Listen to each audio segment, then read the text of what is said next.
You're welcome back to the polls. Now, in the last few minutes, the Auditor General Daniel Domelevo has been responding to the President's directive for him to proceed on an accumulated annual leave of 123 working days. He's just released a statement responding to that directive. My colleague Emefa Apawu is here with me. She has a copy of that statement. What does he say? Okay, so largely he's asking the president to reconsider his decision. I'll read portions of that letter that he's written to the presidency for this. He says, I write to notify you that I started my leave for the year 2020 on 1st July 2020 out of reference to the office, deference to the office of His Excellency the President of the Republic of Ghana, and also out of the deep-seated respect I have for the office.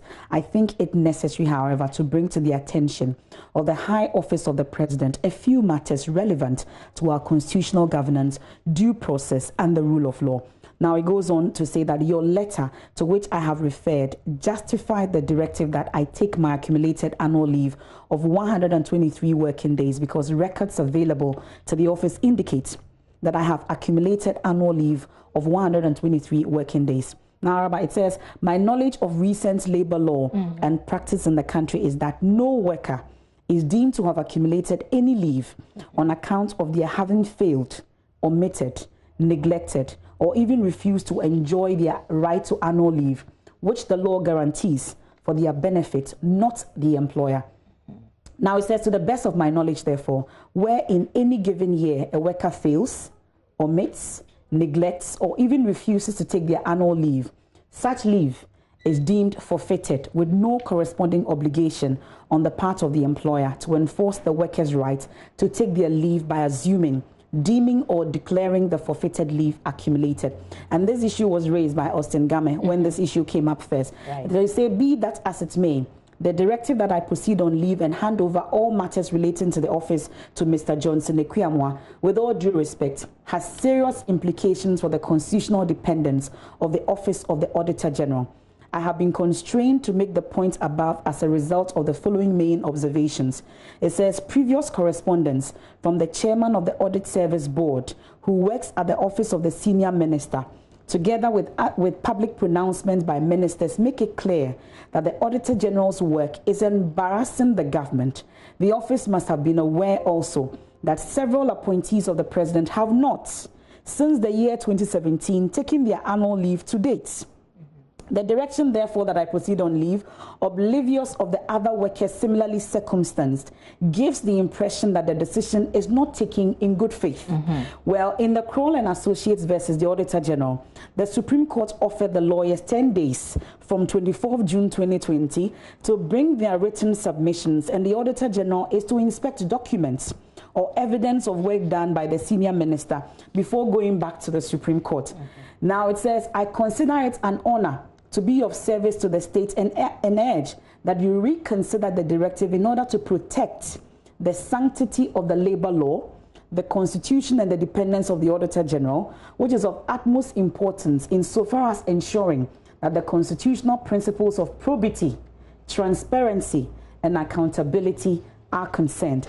Now, he tells us why he's copied the press in this letter to the presidency. He says, I have copied this letter to the press because of the press release that accompanied your letter to him as well. And since then, we've been speaking to Professor Biajiman, who is the board chairman of the Audit Service, and he told us that the board instigated the move for the Auditor General to proceed on leave because they had asked him to do so, which he refused to. And so that's how come he's making reference to the board asking that he proceeds on leave, and that others in office have also accumulated their leave, yet they are in office, and questioning why this is happening to him, and asking that there should be a reconsideration of this decision by the presidency. All right, many thanks, Emefa Apawu, with details of that statement issued just a while ago by Auditor General Daniel Domelevo, responding to the president's directive for him to proceed on his annual leave, which is 123 days, as he states there. And as you heard, he says that he's informed by law that every person is entitled,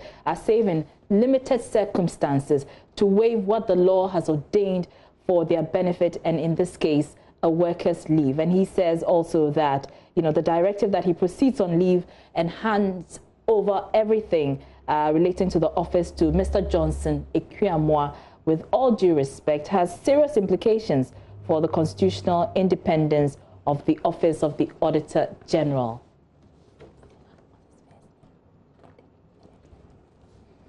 All right, so let's go on the line and get the perspective of an anti-graft agent, Edem Senanu. He joins us on the line. Hello, good afternoon to you. And good afternoon to you.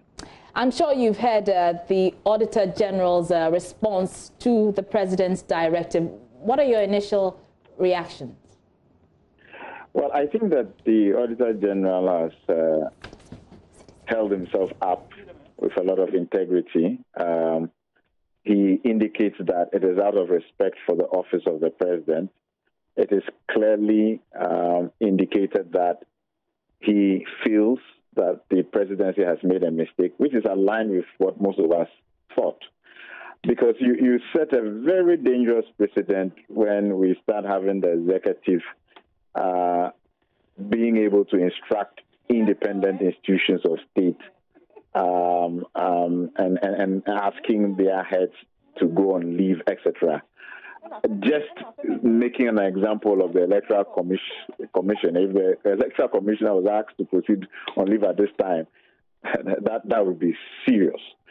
So I'm not too surprised at his comments. I'm quite surprised that nobody paid attention to the specifics of the law, which allows him either to reschedule with permission, to accumulate not exceeding 2 years, which could not be more than 60 days, and that would be with written approval. And he also has the right to forfeit it. So if he says, I'm not really interested, I wanted to serve the country, it boggles many of us our minds why we should get ourselves to this point.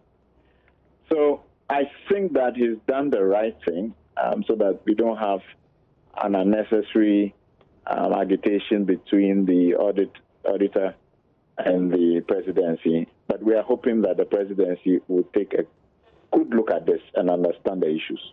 Now, he's also making the point that the directive for him to proceed on leave and hand over matters to the matters relating to the office to Mr. Johnson Ekuamwa has serious implications for the constitutional independence of the Office of the Auditor General. What constitutional issues does it raise? Yes, because the spirit of the Constitution is that these independent institutions should not come under the influence or manipulation of the executive.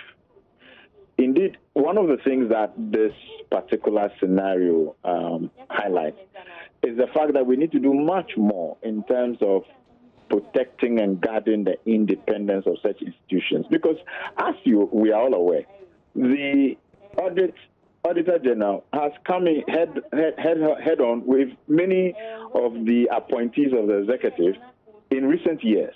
What it means is there's that tension, and if the executive can now decide that he should just proceed on leave and therefore they have influence there, we will not see the end of those investigations. We will not see that the right type of prosecutions and sanctions are being proffered to people who, as it were, are taken from the public purse. So he's absolutely right that it has implications for independent institutions under the Constitution, to the extent that the executive can now begin to say, you've not taken leave. And we know that many of them have not taken leave. I have been asking that we want to know the outstanding leave for the president, the vice president, the electoral commissioner, the head of the NCCE, head of charge. Let's see what is happening. I am sure that we are going to find that it will appear as if this is a targeted action, and that's not good. Right. And I know that many of your colleagues within the anti-graft arena have been meeting on this matter. All the anti-corruption agencies have been meeting on this matter because they've been, deeply worried about this. What has become of, what was the outcome of that meeting? What have you resolved? Well, we've had one or two meetings. The intention is that by the middle of next week, probably Tuesday, if not earlier, we'll have a press conference.